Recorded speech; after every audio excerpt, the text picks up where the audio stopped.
Years ago, I was told there was a woman out there who was communicating to all kinds of ETs.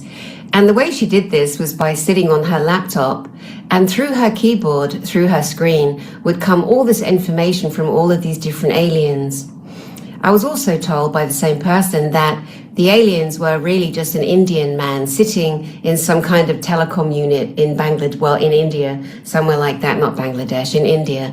And of course, I had no reason to not question this because I didn't have the same experiences completely. And I always felt bad about it, having jabs over the years and laughing, until one day recently I decided that I would reach out to this beautiful soul, having watched more of her lovely work, seeing her joyous spirit. And I am so glad that I have the time, the moment to give her my most humble, deepest public apology for my ignorance in listening to false information. The lovely thing is she doesn't even know who the hell I am, and I'm so relieved. I'm so relieved. Well, welcome to my channel, Gosia from Cosmic Agency. How are you, darling? Thank you so much. Oh, so I am the lady you were referring to. Yeah. I'm the lady talking to the alien. Well, yes, thank you very much for the invitation. That's true. I don't know about you. I don't know about many people. I do follow the field, but not much. I have been so busy in the last 7-8 years talking to the aliens. I will explain who they are. That I just didn't have time to see what's happening in the community, and there's just always so many disputes and people talking about each other, and I just had so much work to do, so I was just focused there. So I don't know about the theory about the Indian guy. I know about so many other theories. I know we've been called Mossad, CIA agency, of course, Russia and Ukraine agency as well.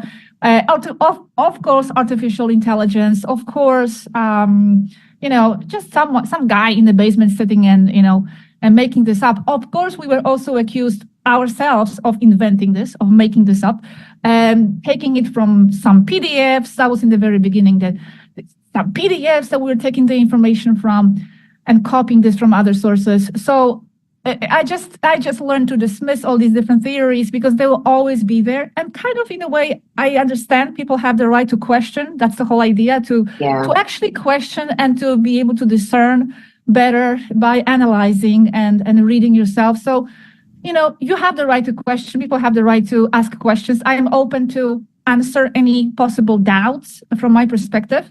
I am not here to convince anybody. We have always had this stance that we are just offering the information and we are putting it out there for whoever wants to look into it and decide for themselves.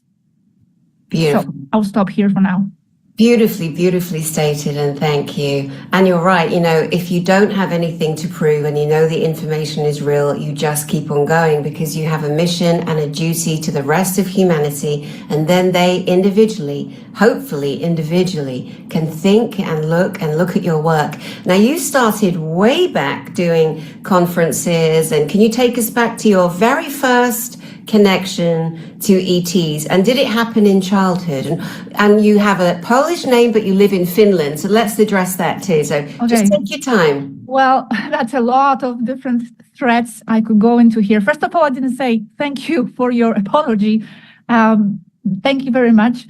I appreciate, and I appreciate you reaching out about this.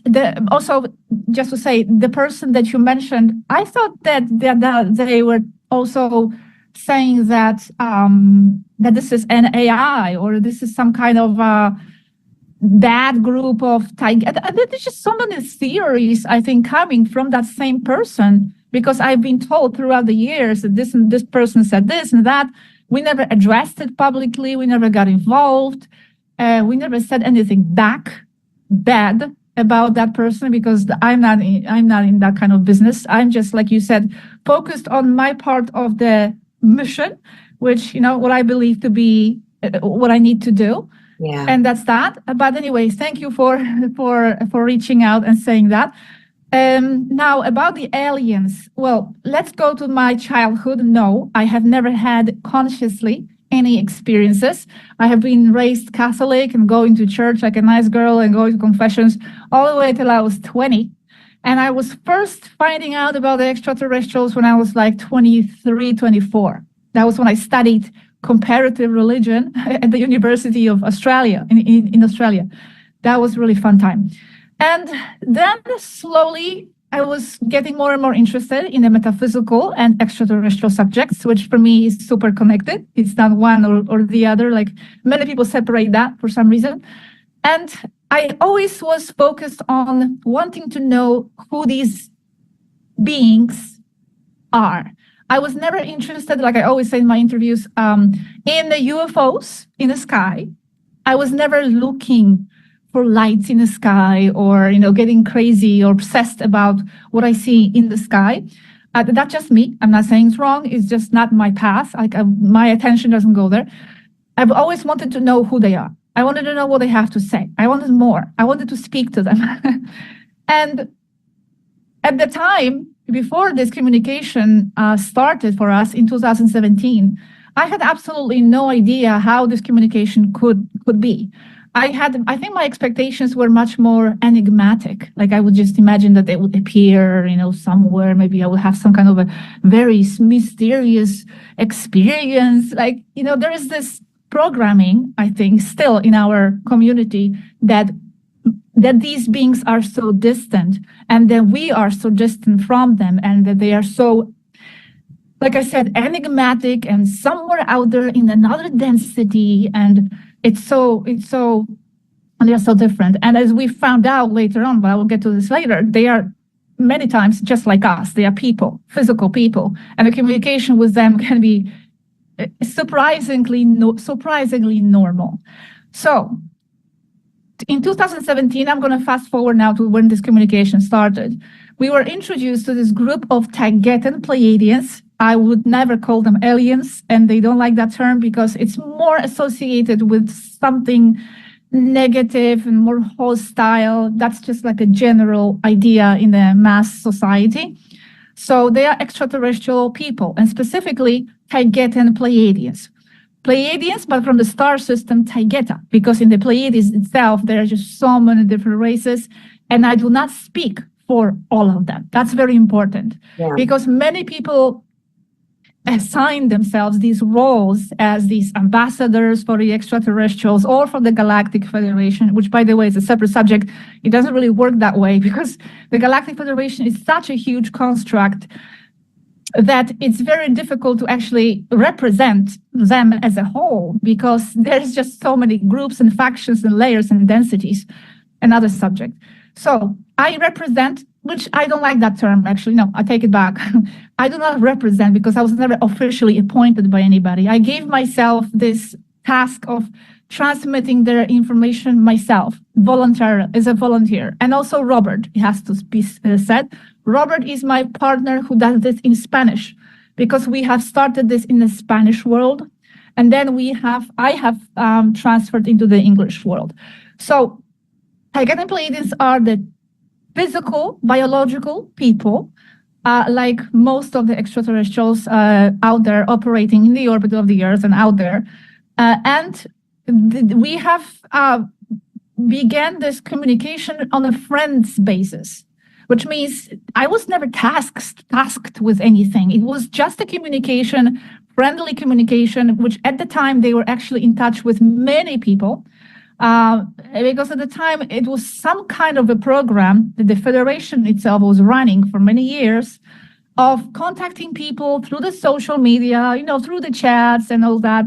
Not only, but that was one of the ways, and more directly, saying who they are, like an experiment in a way, to see people's reactions. And when we met them, it was kind of at the end of that program. So the program ended in 2017, and that's when we met them. We started communicating almost every day for hours with different people. One of them was Svaru Oferra, who was one of the first contacts we had. And as we were talking and deepening this friendship, we were seeing that this is so interesting and there's so much information that could be shared. I didn't want this to myself. You see, for me, this was wasted. I realized I want to share this with the people, share what they have to say, because it's very mind-opening very, very, very expanding, and it's very interesting. People will have to analyze it themselves. If they believe it, if they don't believe it, what they do with it, that's not my role. My role, I feel like, is just to pass this on, and then people need to reach conclusions themselves. Yeah. So we started just this one point, and then I'll give it to you. And then we started sharing these conversations, which are word for word chats with them, and also some of the essays that they wrote. And it's important that it's not channeled. So I do not have this information coming from myself. This is word for word how it was said. I don't change anything. I don't interpret my way in those chats. And so far in my Cosmic Agency channel, there are over 600 videos with the detailed information on all different types of subjects, including technology, the starships, time travel, deep spiritual stuff as well. There are a lot of videos on the Galactic Federation. That's another Pandora box there, which will explain actually why we were attacked so much back in the day, because we were exposing a lot of the shenanigans going on there. So that's where we are at the moment. I need to state for the record that I do not have the communication at the moment. We have, it's a very long story, but we believed something happened. They were intervened or hijacked or something, infiltrated, because they always, they were always a target from many sources. And since the end of 2024, we haven't communicated with them. So just that for the record. Interesting. Okay, so let's go back to when you were first introduced. Who introduced you to them? Who is them? And what did you meet them in physical person? Have you met them in physical person? Okay, we were introduced by them to them by another lady from France, who at the time had a communication with them. I told this story many times. I know that your viewers don't know this, but yeah, I don't want to go into too much detail here. Just that we were introduced by another person who at the time had the contact with them, and we started chatting as well, Robert and myself. And now, who are they? Well, like I said, they are Taygétiens and Pleiadians, so they are from the star system Taygéta.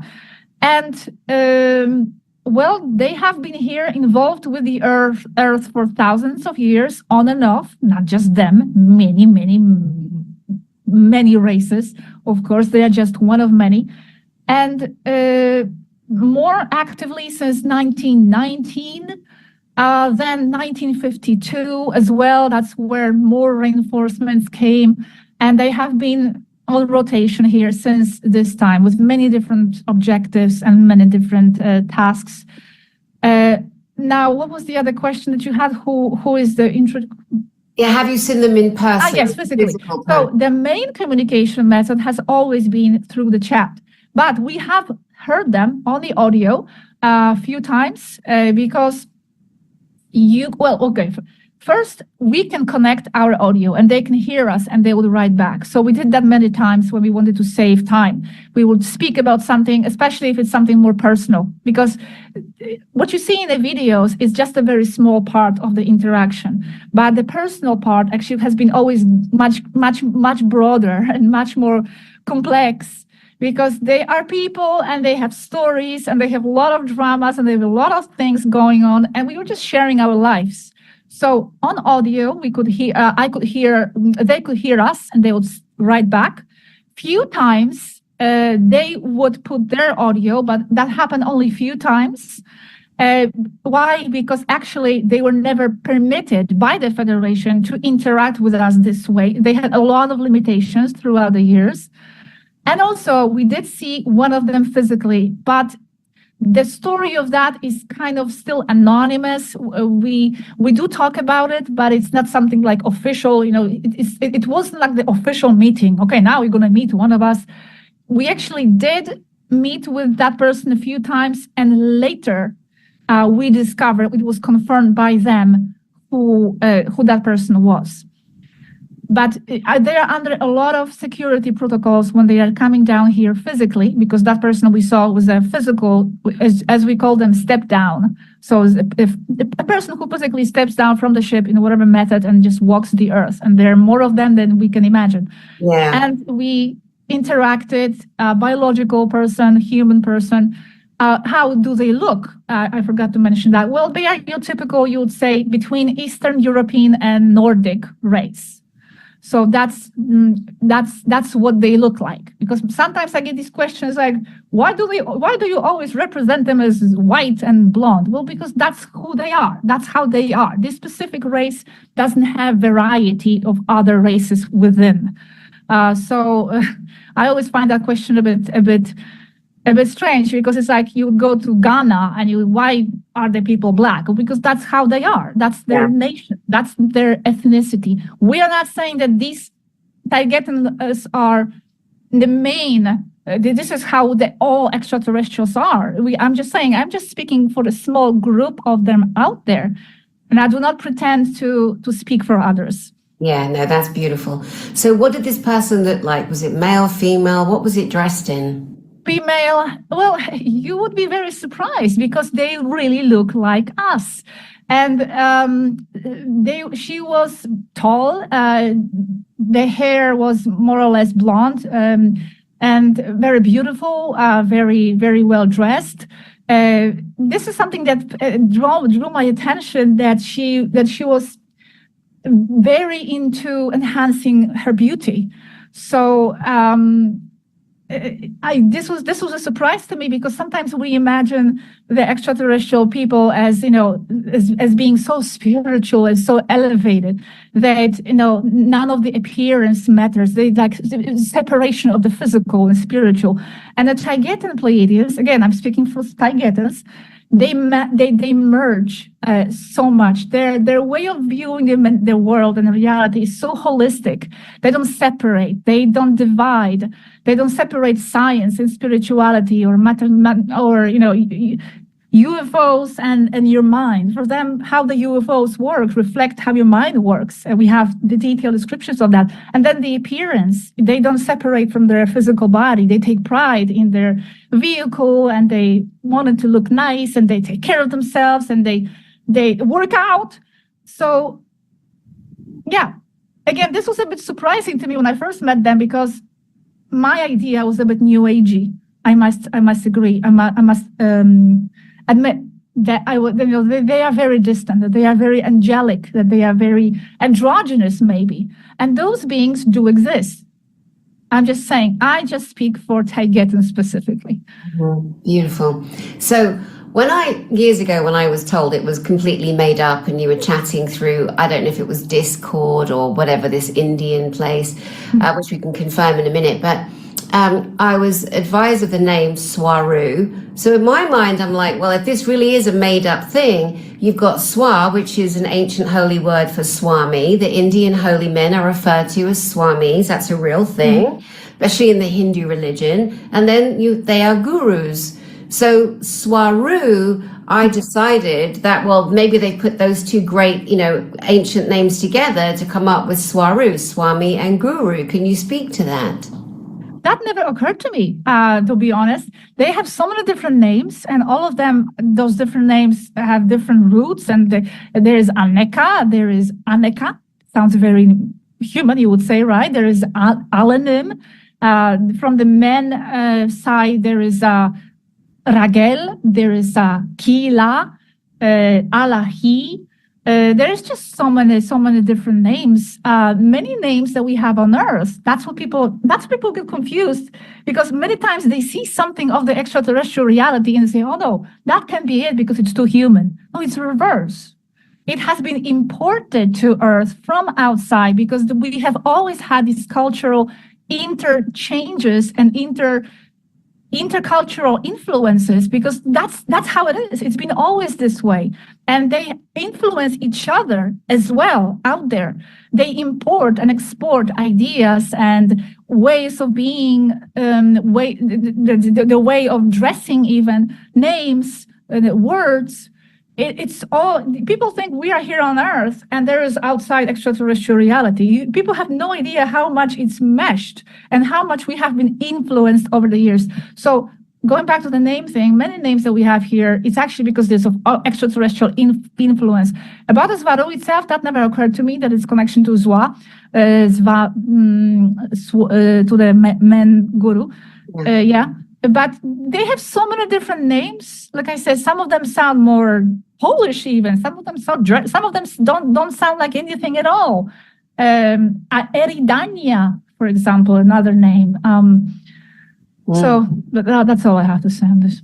Thank you. So when you met her, where was it? How did she come to you? Did you see her get off a craft? Did you plan a meeting place? Were there other people there? No. The one that we met physically, that was completely anonymous. The one that we met was actually not any of those that we spoke to in our chat conversations. Her information is not presented by us because she has always wanted to remain her anonymity and her status as a human.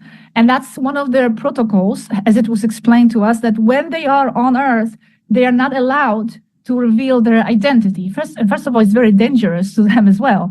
The Cabal is always on the lookout for the extraterrestrial people and starseeds, us even, So they have to be super careful. They cannot reveal who they are.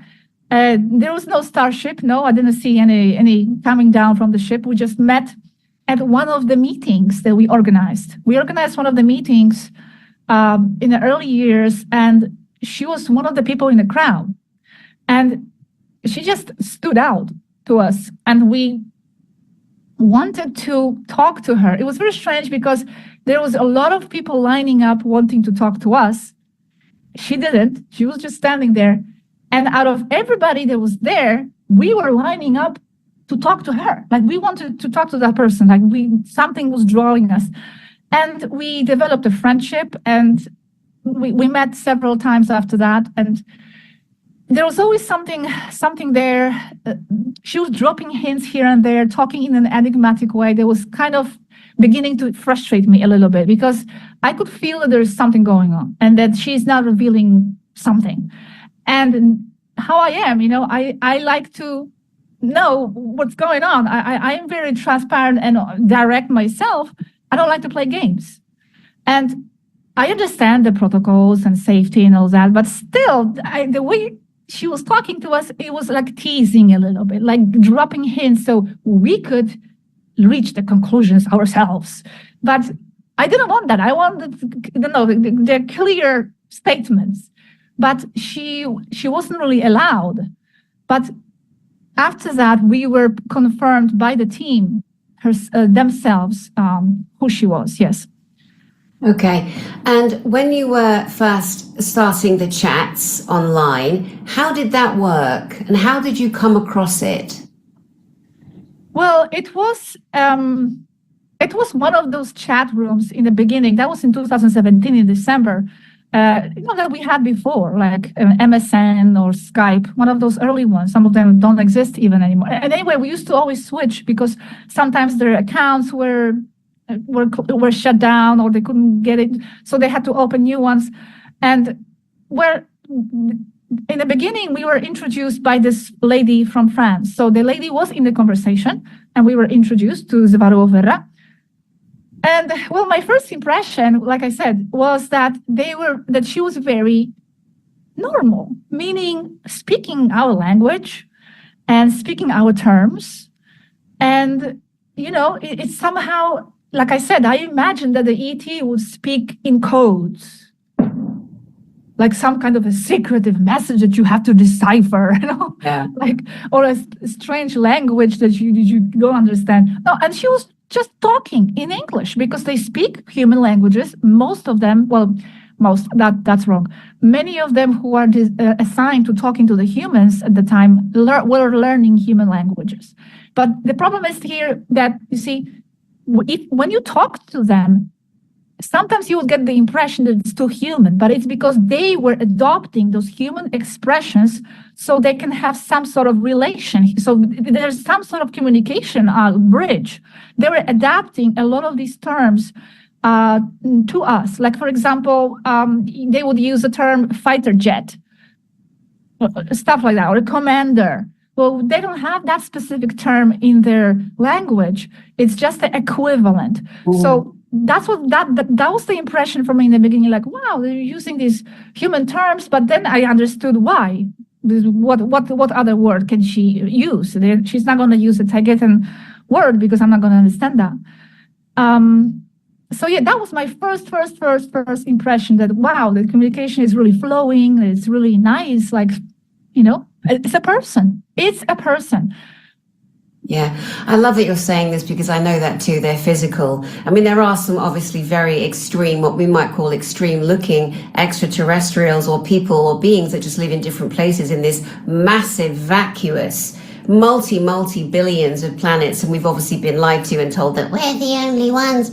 And you're talking in ways that I've heard other people talk also. So you met her at a gathering. Was it the fact that you could just feel her energy shift in her energy field? Because they have a different energy field to us. Real extraterrestrials that don't live on our planet. If you have an ability to sense that, you will sense the difference in their energy field. Was it like that for you?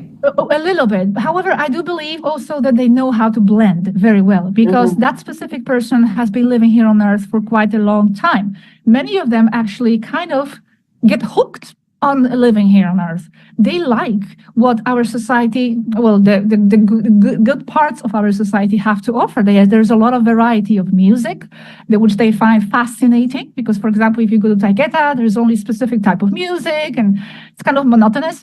And here, you know, you have this blend of cultures, and they are drawn to that. They like this very much.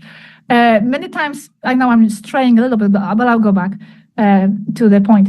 Many of them out there cannot even communicate much physically because they're, for example, they have it's too restrictive for them to communicate directly because, for example, their oxygen level is different on their planet. So they are not able to physically blend and talk face to face. So they have to use technology or some kind of holographic presence.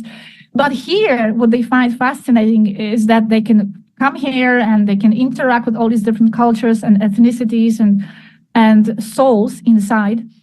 Because that's what we are to them. We are biosuit, basically, for all these different extraterrestrial races. So going back slowly to the main point, so many of them learn to blend. So I do believe that they know how to contain their energy so it doesn't, like, you know, spread out maybe too much. Because when we met her, well, yeah, there was something, but I think it was more telepathic. Like, I just felt, and Robert as well, that we had to speak to her. It was like this inner calling that I didn't hear any voice, no nothing, but it was just a knowing. We have to speak to that person. It wasn't because of her looks. It wasn't because, no, it was just something we knew. Was it energy? I don't know. It was just like a telepathic inner knowing. This is the program that we have to follow. We have to go and meet that person now. Yeah, I love it. Perhaps it was telepathic, yeah. Yeah, no, that's great. And like you said, they've been reaching out for so long, many different races of ETs, trying to find certain people on the planet. But there could never be one voice to represent, let's say, Galactic Federation. And also, it's so confusing for people. There's like Galactic Federation of Worlds, Galactic Federation of Light, Galactic Federation of Aliens, Confederation of Planets, so many names, and it's so confusing. I do believe sincerely that whatever the Galactic Federation as a whole is, that the part that's protecting or trying to interact with our planet, I believe they have done many beautiful, miraculous protections on this planet. We see videos out there of a missile coming in with its, its signature imprint and a craft coming and just zapping it. And I truly believe and have believed for a long time. I also believe that as above, so below. And we as a race, we get so like, oh, the one, the Jesus, the gods, the this, the that, which is a program we've all grown up with, no matter where we live, whatever religion we've been introduced to. And so we're very easily in awe of, oh, ETs, oh, I saw one, oh, or an angel came, or, and we've got to learn as humanity not to be so in awe. They don't need that. How on earth are we going to make the difference if we don't get over that awe-inspired nonsense? So I do believe the Galactic Federation, and I just call it that now. I've dropped the worlds bit because I just can't relate to it, because I also know absolutely there are negative factions also in this multi-million person, races, military, and all the councils and everything. There are naughty people out there. I am not jabbing at a single one person. I am simply airing information, and I'm happy to have you on. So I would like your experiences in that realm of potential negative, because you're with renegade Taygétiens. They're not following particular rules, are they? Politics. Well, okay, so again, there are many threats. Let me just start with some. This is so important what you said about not being in awe. This is something that I actually keep speaking about on my channel all the time. Oh my gosh, it's so annoying. Okay, I even started a campaign. I just made a live recently in my channel, and I said, okay, guys, do you know, like, sometimes I make quotes, for example, this is said by Svarovera or Aneka, and I make a nice picture and I put it on quotes and I share it in my social media, and people are like, oh yeah, oh my God, I love Svarovera. I said, okay, great. But now you know what I'm going to do?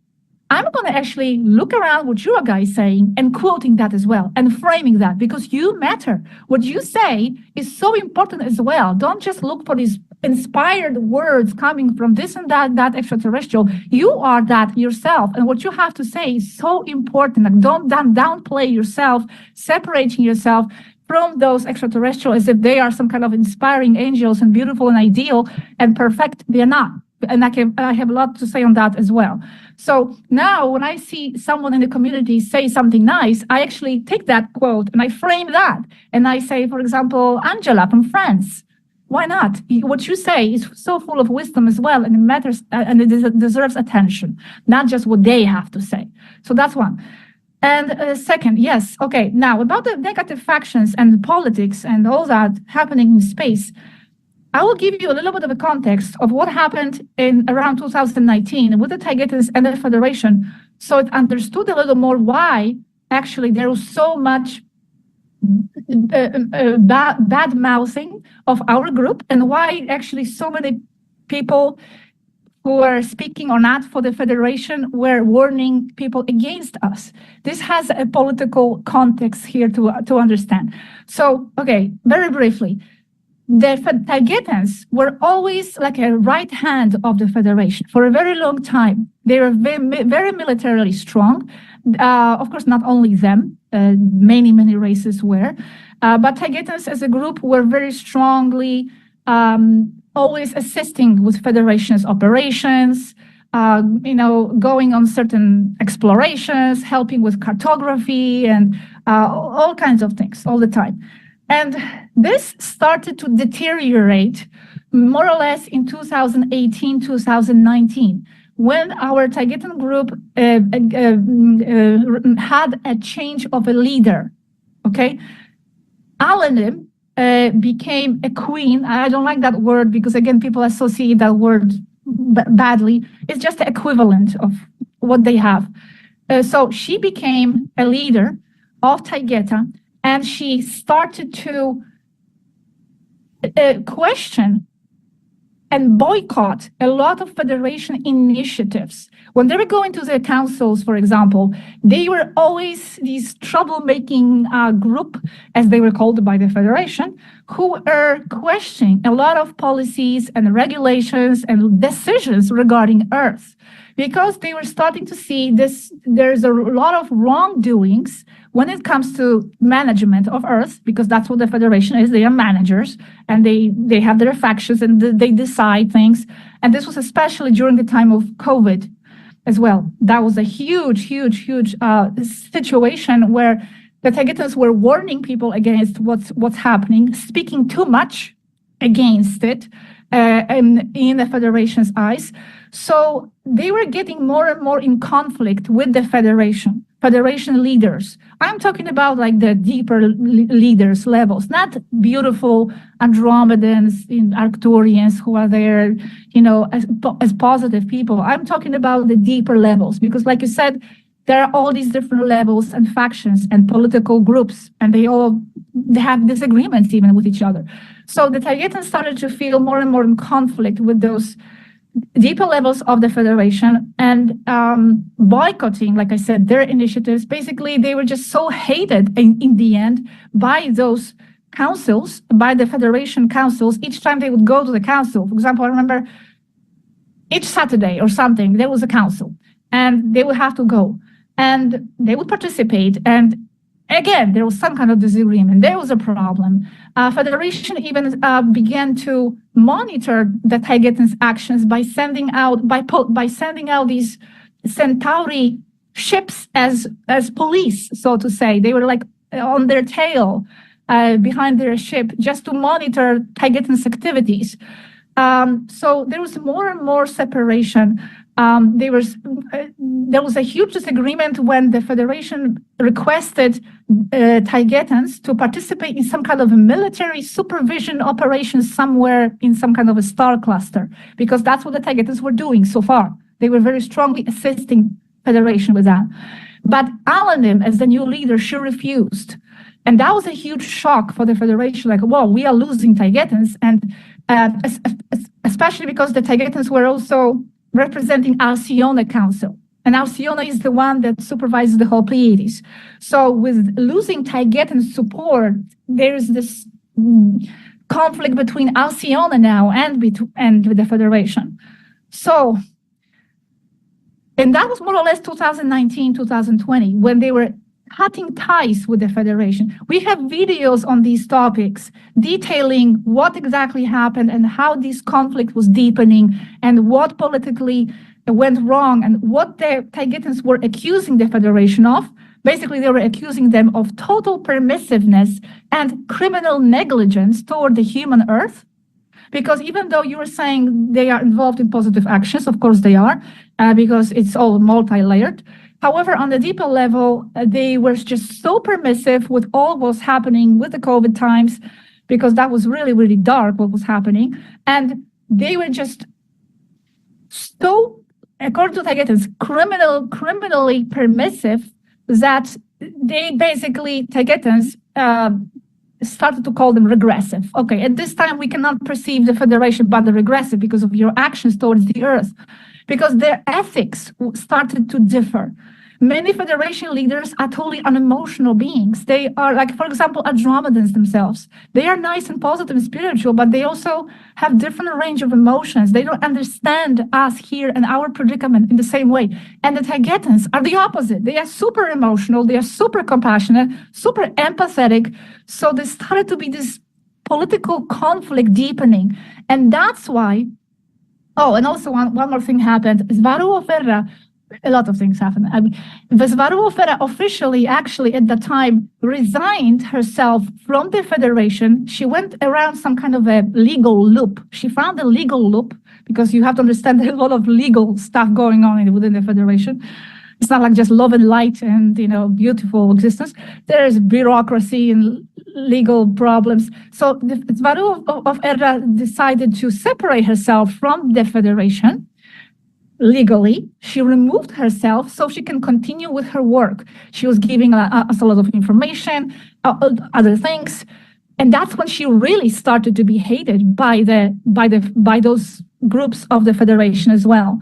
And that's why I believe there has been so much propaganda going on from those levels of the Federation against Svaruoferra, against that specific group of Taygétiens, just to prevent them from doing their action and from speaking out what they were finding out. A last thought on this, I want to say, just recently, there was a man in France that contacted me and said that he was abducted in 2020 by some kind of a race. And he told me this whole story. And then he said that in that abduction experience, that specific race told him to stay away from Svaruoferra. And that's why he stayed away from that information for years.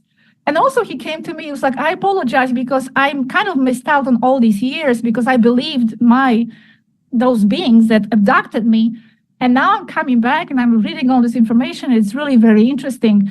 But yeah, so it seems there was a lot of propaganda coming from different groups, factions, races, to make people stay away from us, which for me, we never tell people to stay away from anybody. This is not for me to say. I am not some kind of a guru here, monopolizing the truth, taking the power away from people to discern for themselves. Your job is to offer the information. Don't take it away from people to decide for themselves what they have to believe in. And this is how we've always, that's how we've always been. But apparently there was a campaign, there has been, against us to take people away from this information.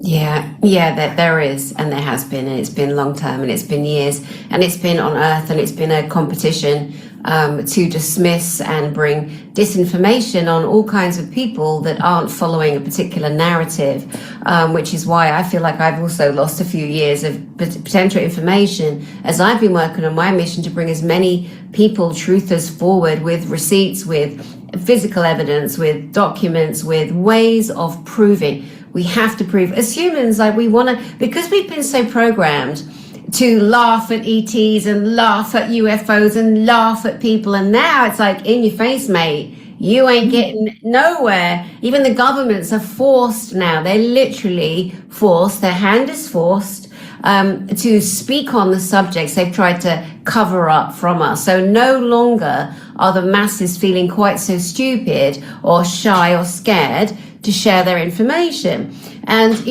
if you're for humanity as an individual soul, then you bring it and you give it. You don't put yourself on a pedestal. And the fact is, the hierarchical elements of humanity, the one God, the one leader, the one religion, the one financial system, all that nonsense, it doesn't work on our planet Earth. It never did.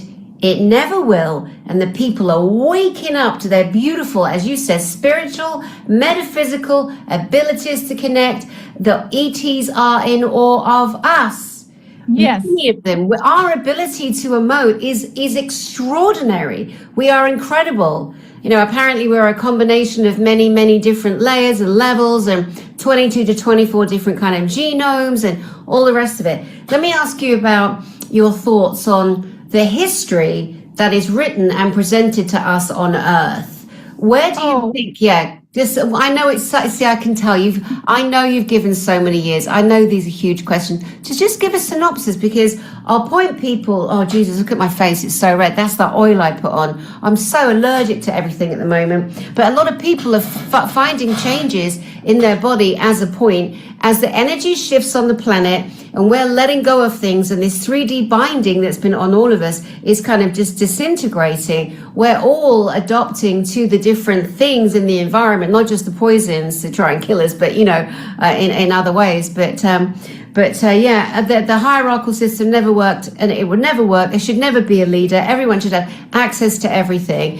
I think probably one of the questions I should ask you is, as a person who's been presenting information, not giving yourself a title, not looking to be the leader of the universe, what would a very significant message to humanity be from the collective information that you've been bringing? Okay, well, first you ask about the history. Let me just say that we have a lot of videos on that as well, about how false our history is, how actually we have been reset many times. They told us we have had 6 different resets going on, maybe perhaps even more. And this is how the controllers of the Earth have been managing this place, by resetting us, taking advantage of the fact that we have veil of forgetfulness, so we cannot remember what happened in our past, and they were rewriting stories and changing and inserting even things. This is very metaphysical, technological as well. They have the power to insert certain events or even artifacts or whatever in the past with their technology. Implant. There's a lot of stuff implanted in our history that never happened, for example. But that's another story. We have videos on that. So what is the message? You said, what is the message? Yeah, what would be a particular message that you want to bring to humanity based on the many years of information that you have? What are they trying to tell us? Oh my gosh, yeah, so many different things, because we also talked to so many different people and they all have a slightly different angle on different things. And you'll be surprised sometimes they even they have disagreements among each other because they are people. Also, like you said about, before I get into the message about being a leader, I was just reading one of the transcripts yesterday, and they were talking about their structure of their society and how it is so equal among the members. It's called holistic society. The name is human, just the equivalent. And everybody has the equal access to all the information, to all the knowledge, and everybody is equally equipped to provide for the to be a leader. In other words, there isn't just one appointed person. Of course, there is Alanim. She's like a leader. She was a queen. But apart from that, every member of the society, every member of their crew is trained, is equipped ethically and morally and spiritually and technologically to be a leader at any point. They are responsible members of their society, and they, like they told us, if here on Earth we are appointing ourselves to be some sort of a leader or an ambassador, they told us it's a very human way of representing that this doesn't work this way necessarily in their holistic societies. Each one of us is a representative. Each one of us represents wherever we come from, ethically and spiritually. Even if you don't remember, it's your values that will shine through, and those values will be representing where you're from and where you're coming from and who you are. So don't wait for those representatives. You be the representative yourself of those worlds that you want to bring into the earth. Because like they told us many times, we are the event. There is no specific event coming towards us. It's us basically awakening from within and bringing to this world that frequency that we want, that we are seeking.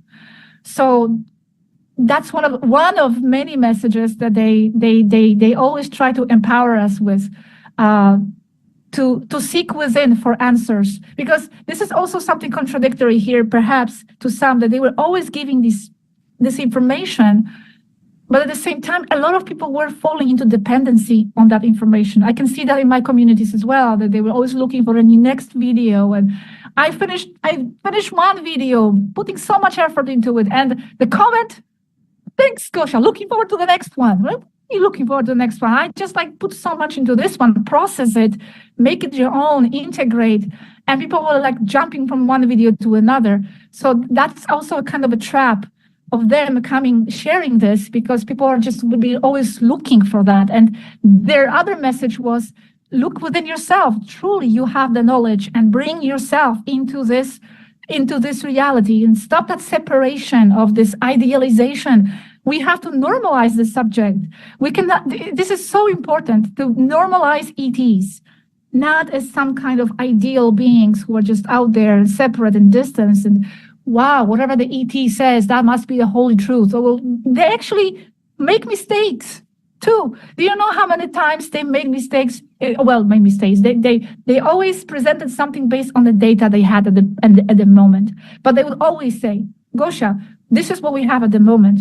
Tomorrow, that may change, because the new perspective might come into the picture, and we might change our conclusion, because they are always expanding and always learning. They don't have all these answers, right, like gods. People are looking to them, looking for these contradictions, or they would say, oh, but in 2022, they said this, and then they said this. Well, because they're evolving also with their perspectives. And also they are different people. Why do we hold them to such high standards if we forgive ourselves for making a mistake, or for changing our conclusions? They have the right to that as well, to maybe have an erroneous data here and there, of something, or change their conclusions. So we have to normalize the ET beings. And if we want the full disclosure, and if we want the full, interstellar existence with them, there can't be any separation. I love it. That's so beautifully put. And I love your passion. It's so important. And thank you for sharing that, because we have to think about these things. We have to take a minute, take a beat to step back. And all of us have been swept up over these years in, different stories and experiences from people, and not giving ourselves enough time to come back here to this nucleus, to this soul, fill ourselves up and take a minute to go, do you know what? I'll take that from there. I agree with that. I don't like the sound of that. That doesn't resonate. But some people are so scared to do that. They're scared to empower themselves.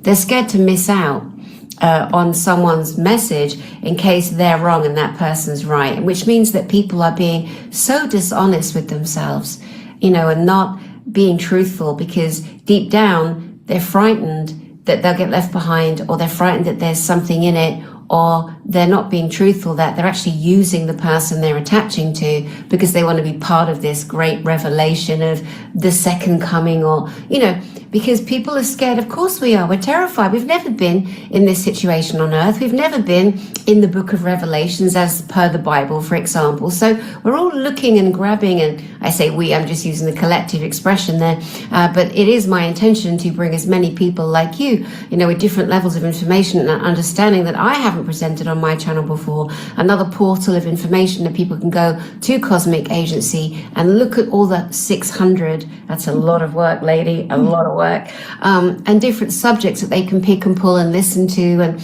fill themselves up with other information to then make a considered opinion about what they actually think or what they actually resonate to. And I admire your courage. I also have the same courage to speak truth and say what we think and we feel, because we're allowed to, because we give ourselves permission, as I did, to say, I really value the Galactic Federation. I don't use the after terms anymore. There are just too many of this, of that, of, go ahead. Yeah. Just on that, sorry to cut you off, because you said about the Galactic Federation of Worlds. The Taygétiens always refer to them as the Galactic Federation of Planets. And in their understanding, there is just one big, major, main principal galactic federation, and then there are other councils and groups, of course. This is so huge, but again, remember, these are human terms, so maybe that's why also we have these distinctions, because they are just human translations. There's a thinking. Let me ask you this question, because I have aligned myself to this thought that the Galactic Federation of Light is more for the grey ETs, and that was a CIA, because I saw documents, right, you're nodding, but I saw CIA documents, this is my own thinking, where they were absolutely not laughing, but it was so mocking that the humans are so gullible that they'll present the ET connection as the Galactic Federation of Light. And it was proven to be, because the CIA has connected with the Greys and reptilians. That is true. That is true. I really do believe that myself. So what are your thoughts on that? They told us that the term, that whole concept, Ashtar and all that, Alaniso or something like that, Galactic Federation of Light, it's actually a Jesuit concept. It comes from the deeper level of the Illuminati and Vatican to set up this new universal religion. So it's related with that. It's related with their ideas of a new world order and all that. That's why they are taking so much effort to present them always only in that glorious way, and this beautiful love and light Galactic Federation of Light. That's what they told us. However, also many people who are connecting to what they call Galactic Federation of Light could be that they're actually connecting to higher densities of the Galactic Federation, because those also exist. You see, what we are exposing here with the Galactic Federation is those physical levels. But there are other levels, other densities, other timelines even, all intertwined. And those people who are channeling, for example, some positive information from the Galactic Federation of Light as they capture it, well, it could be from those higher levels as well. And they are interpreting it as coming from the same Galactic Federation we are talking about. And that's why there's conflict. But there's just so many levels. And you could be tapping into... It makes sense. I watched the other day, I was just kind of scrolling through YouTube, and I saw there was a very nice looking, I think he was English, a white man, blue eyes, short blonde hair, and he was the Galactic Federation of Light. So I thought, listen to this, listen to what he's saying. And he was speaking in such lovely terms, very grounded, very spiritual, very metaphysical. We are spiritual, metaphysical beings. So again, I understand when we know the physical aspect of the Jesuits, the PSYOP, the Grey ETs, the New World Order. But even saying that myself, I now, having listened to that man the other day, and then somebody emailed me and wants to come on my channel, and he's written a ton of books and he's connected to Galactic Federation of Light. I'm not saying I'm going to do that, but I am holding my own reverence and reference to what I will decide, what I will look at, what I will think about, now that the very enclosed little blinkers I had on for a few years, because I totally gave my power to another voice. And that's okay. It's all part of learning. It doesn't mean we have to take the people down that we don't trust anymore, because people have brought amazing information, amazing, but now we really are on our own, I feel, as an individuated spark of the Creator to expand our own knowledge, our own library, our own internal library, and speak to loads of people as I do. And I've had so much fun the last few months bringing different people that I was, I allowed influence to, oh no, they're this and they're that. And now I'm like, do you know what? I just need to invite everyone, not everyone, but people like you, because you're very established. You've been around for a long time, longer than most people out there saying they're connected to ETs and all the rest. And we all deserve, and as you said already too, I say this myself a lot, your voice matters, our voices matter, our thoughts matter. And I hope that more people are encouraged to come forward. But I'm more suspicious and will remain so, my choice. Like, you presented yourself so grounded, so down to earth, so correct, in my own opinion, as not wanting to be the queen of, the Pleiades. I would just be like, oh, mate, bless your heart, have another puff on that weed, love. Have another glass of wine, because it's just not a reality. As humans, we're growing, we're ascending. We don't need leaders that are going to make us follow them or say, I am blah, blah, blah from my past life and I saved the planet. It's like, oh, what a load of bollocks. No. Come on. I want the people. I want to empower the people. My attention is always for the people. My work is for the people. It's about you. It's about you. It's not even about them. It's not about them. It's about every one of you to empower that from within. And something else you mentioned, oh, damn it. Wait, cut this. You have to cut this because I'm thinking what you said. You said something. One. And also what you said is important when you mentioned that you felt that you missed out, or you wrongly gave your attention to something. I'm not sure if those were the words you used.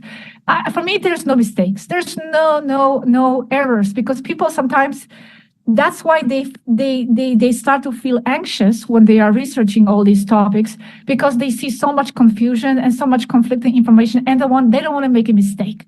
They want to find this absolute truth, and they will feel a bit anxious if they feel they're going to veer into another direction somewhere. They don't want to make a mistake. They don't want to waste their time, right? But I always say there is no wasted time. There is no be okay with making mistakes.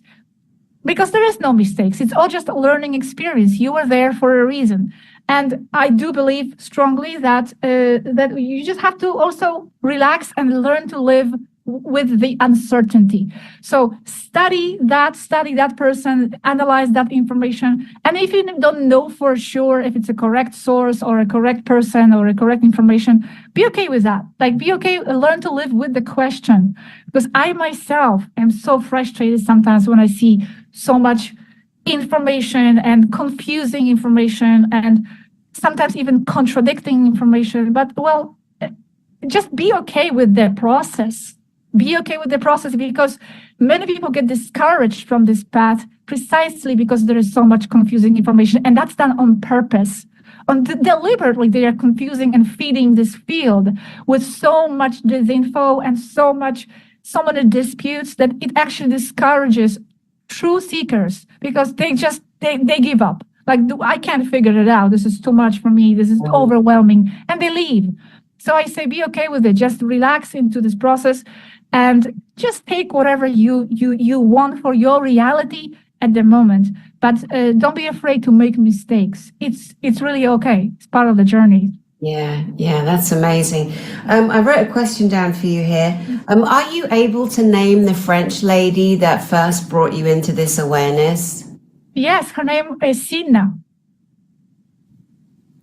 That's all. I don't remember the last name. Can you spell it? Sinna. Sinna, Sina. Okay. Do you know what part of France she was from? No. I never met her physically. Ah, We just had audio conversations. Robert, he met her physically. excellent. And so Robert is your partner who's also presenting similar information. Yes, but he does it in Spanish. He doesn't speak much English, which is a shame. He would love to come on as well. Yeah. The last word I want to say, I just opened a new channel a year ago, and it's called Space Academy Sector Earth. I have to say this because it's a new format where I'm actually presenting all these concepts from the beginning in a methodical way, in a fun format. I'm actually on a spaceship, like a teacher, and I'm explaining little by little, because if you go to Cosmic Agency, you may get overwhelmed. There's just so much going on, and just so much. But in Space Academy, I am explaining little by little all these different concepts to the people who are maybe newly awakening. Like, I want to order some of these concepts. What is matrix? What is cabal? What is galactic federation? Because I believe this is the time where these topics will be more and more open to the masses, with all the disclosure and everything. And people might be looking for answers. And if they come to our field, they'll be overwhelmed. There's just so much going on, and their mind will explode. So with Space Academy, I'm trying to methodically explain all these different terms and concepts, so they can learn there. Also, of course, from our perspective. I always stress that this is our perspective. This is not to be all ultimate true. Brilliant. I love it. Well, I've really enjoyed our conversation, and I'm really grateful that you came on my channel and you trusted me that you would be safe, and you sharing so much information for those out there to, again, discern and go through and think and open their minds more to other intel, and that you've got this whole library of information where people can go directly to, and as you said, look at your newer channel. So tell people how they can get hold of you. Yes. By the way, you said that I felt safe. I wasn't sure in the beginning. I sent you the message, and okay, just so you know, my views on the Federation, this and that, because I don't put myself out there in situations where I could be where I have to debate or defend myself. I'm not. I just offer what I have to say, and that's that. So yeah, I felt good during the interview. Thank you very much for your openness. And now to find our stuff is Cosmic Agency. That's in English. Agencia Cósmica in Spanish, because I do everything in Spanish too. So all these 600 videos is also in Spanish. And then on the website, actually, everything is free. So everything is available to read. You don't have to watch the videos. You can actually read the transcripts. Every single video is transcribed on the website, zvaru.org, where you can just read it. And we don't have books. We don't sell anything at the moment. Maybe at some point it will be good to put it into book format, but I don't have time for now. Everything is just there on the website. You can read it. So it's that. And then Space Academy Sector Earth, new channel as well.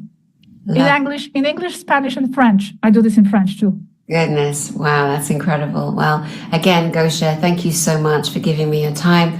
I'm really grateful to have met you in person, listen to you, feel your heart, feel your frequency. And I know there'll be many people out there that watch this that will be also grateful to be introduced to your information. And hopefully now they will go and, as I say, go and explore your body of work. So thank you, Gosia, very much. Thank you very much. Thank you very much, Dani. And until the next time. And thank you, everybody, for watching. Definitely. And to the beautiful viewers, wow, it's Gosia from Cosmic Agency on the channel. Very happy about that. Sending love, as always, to everyone out there from my heart to yours, and I'll see you soon.